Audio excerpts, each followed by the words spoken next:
Designated Survivor Episode 3. Now, this one I thought was a pretty fun episode. It was interesting going into it because we have Kirkman kind of dealing with a lot of different things, of course, with his position in life.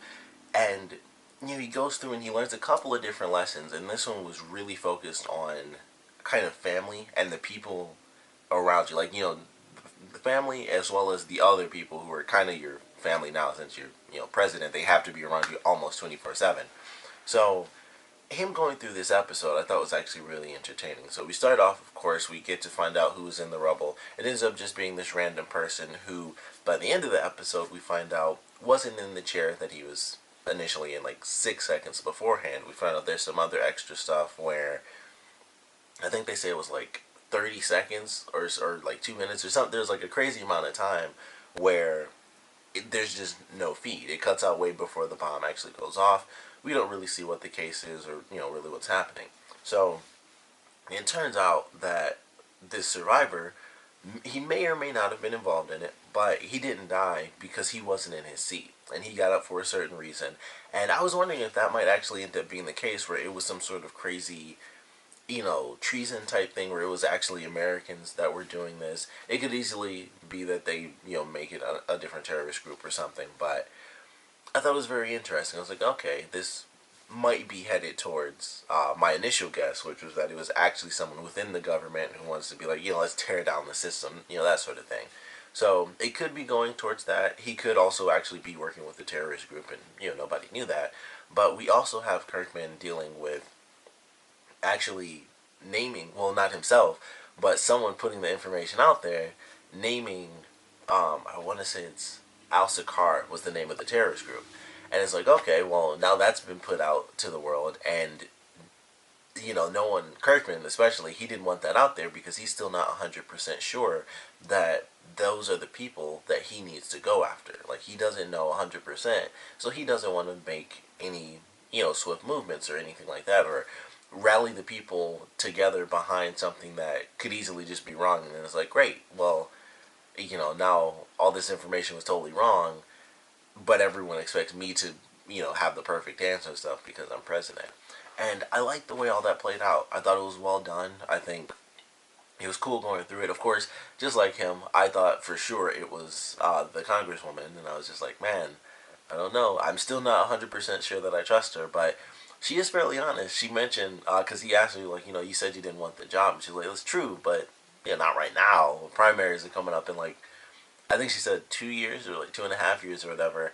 I was like, we'll see. And she was like, I told you I was honest. And then she takes off and is like, wow, she's doing everything she can right now to undermine them so that when the actual election comes up, it's like, hey, remember how I was great and he sucked when he was president?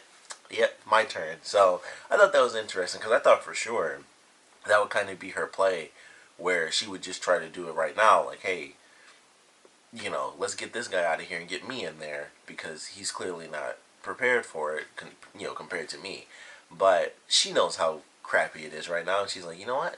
I'll let you do all the craziness, and once the entire country is back to normal, or at least, somewhere better than where we are right now, 2 days after the event, I can step in then, and it'll be great. But right now, I'll let you take the madness, and I'll just, I'll do the cool stuff.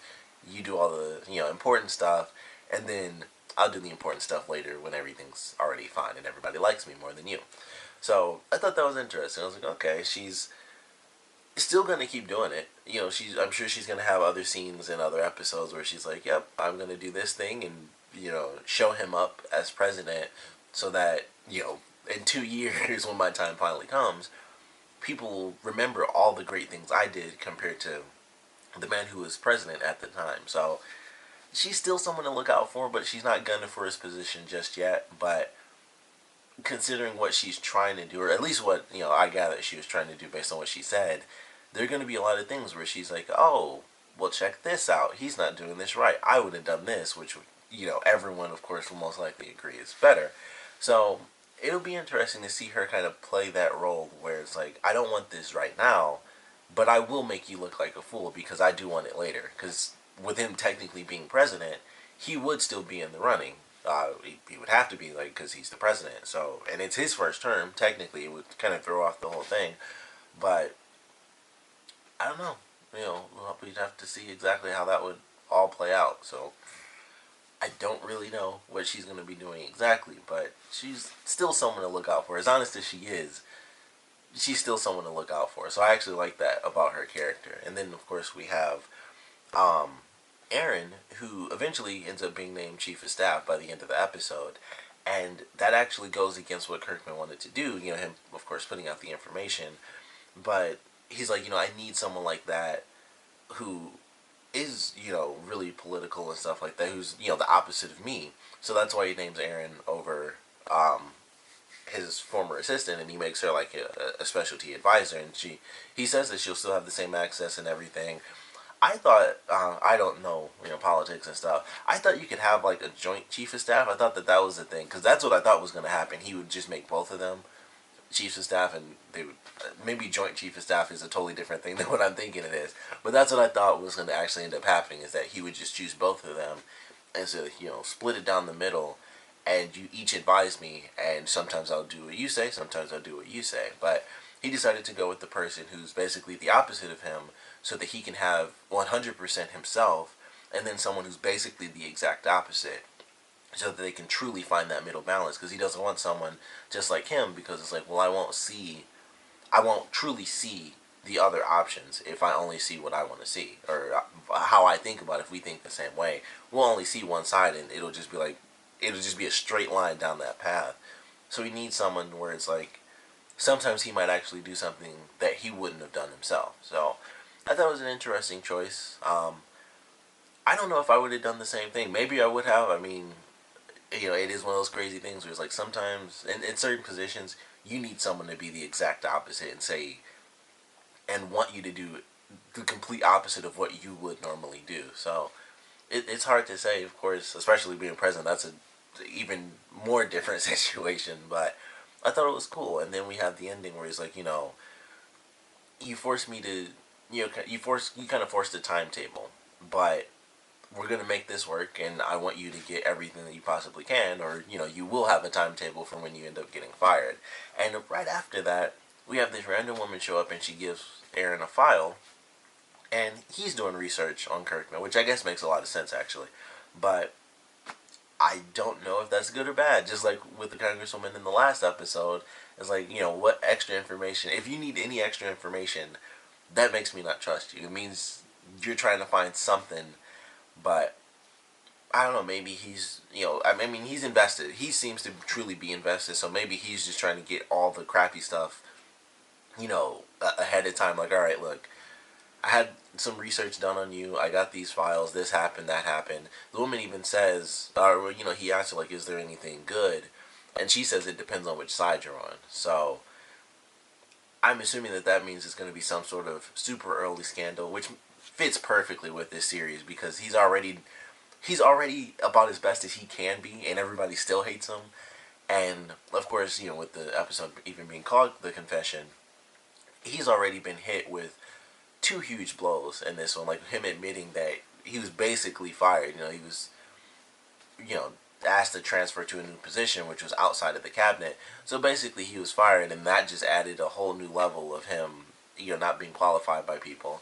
And then, of course, excuse me, the eulogy and stuff, where the son doesn't want him to actually be a part of the eulogy, and then the congresswoman steps up, and she has like the crazy epic speech with, do this, that, and God bless America, of course, and everybody stands up, and it's like, well, great, I'm really screwed now.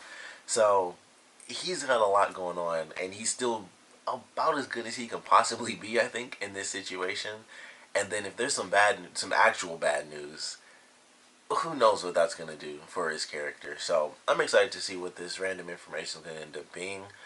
We still have our FBI, side of the story, which, like I said, of course, gave us the survivor.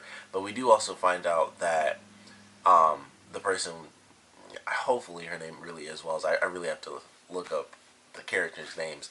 But she does find out that the person she was with actually he's officially confirmed dead. So she kind of had that moment before getting kind of the big piece of news about the guy kind of disappearing for those within 6 seconds.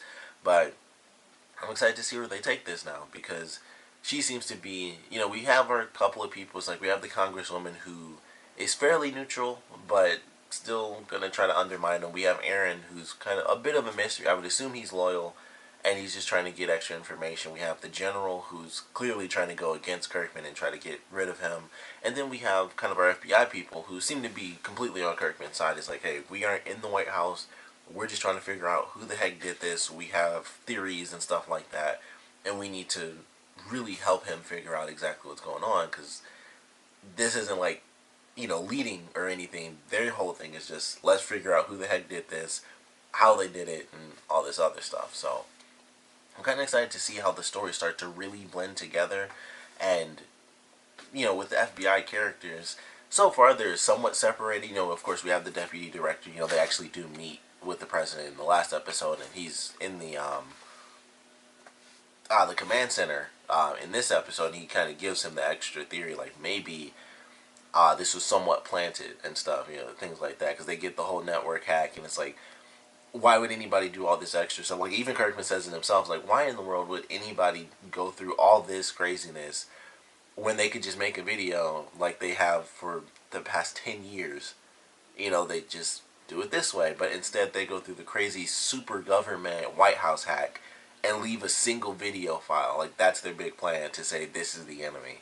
So there are, of course, a lot of people who were just like, we need an enemy, let's do this. Even Aaron himself, so that they can, mostly so that he could kind of save Kirkman, save face for Kirkman. And then we'll see how all that plays out, of course, because there's most likely those won't be the actual people who did it. It'll be someone else who's, as everybody's saying, is trying to, falsify evidence and say, like, yeah, these are totally the people, even though they're doing some obvious stuff like hacking the White House. I think that's the most obvious thing, is hacking the White House to leave a file, when it's like, why in the world would they do all that extra crap when they could have just done it this way? Stuff like that is what gets you busted. When you do little stuff like, oh, let's leave a bomb here, human error, that sort of thing, that makes a lot of sense. It's like, alright, it was a dud, it just didn't work, human error, whatever, but everything else worked, it just happened to be that one. That's a minor thing. Like, that could easily work, where it's like, that's a super big theory.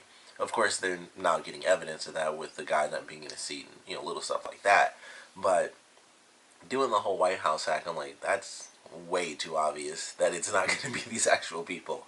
But, of course, when you have so many people, with conflicting ideas, it still manages to work. So it doesn't really matter. You have a man who was just thrown into being president. People aren't that concerned about, theories and stuff. It's just like, that's probably them, let's do it. And he does make a move where he's like, we don't know 100% if this is the person, but go find them. Like, he did say that, like, when he was leaving, he's like, we aren't going to show anyone this video, but until, not until we find proof that it's actually them. However, just in case it is, find this freaking dude so that we can have him. So, he's working both sides, and I personally think he's doing the best he possibly could. I don't know what I'd be doing in that situation, but there's a lot coming his way. So I'm excited to see where they take it, of course. Definitely want to know what you guys thought about this episode, so please comment below, let me know your favorite parts, your least favorite parts. And now that we have this video out there, everyone's kind of rallied behind Kirkman, I want to know how you guys think he's going to utilize that, because he didn't even want to, even though everyone was kind of against him, like, oh, he was fired, she did a great speech and all this other stuff. Now that they're actually rallied behind him because we have a common enemy, how is he actually going to utilize that? I want to know your guesses how he's going to make that work, as best as he can. Or is he going to, not be able to utilize it as much as he might want to, because he still has, so many people just trying to go against him, even within the White House. So, I want to know your predictions, and of course, what you guys thought about this episode in general. So please comment below, let me know, and thanks for watching.